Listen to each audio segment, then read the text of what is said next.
look, if I'm going to give you a Ferrari at the other end of the form, how many fields can I get you to type in? Probably 100,000. You'll sit there for hours typing in whatever form fields I want if you're going to get, $500,000 on the other side. And so it really is the value proposition towards the person filling in the form of what they're going to unlock on the other end. And if what they're unlocking is a 4-page PDF case study, I'm not even sure I'm willing to type in my email address for that, because it's just a thing. It should be given to me for free because your intention in creating it was for me to consume it. And I know that. I'm not stupid. I know that you made it so I'd read it. And so I don't have to give you anything. There's no bi-directional value exchange. You're gaining all the value by me giving you the email address.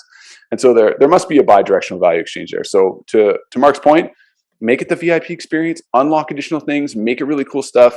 I think there's a lot there. The only other thing I'll add for lightning round is one of the things we've been working with our clients quite a bit lately here at Refine Labs is self-informed or self-directed attribution.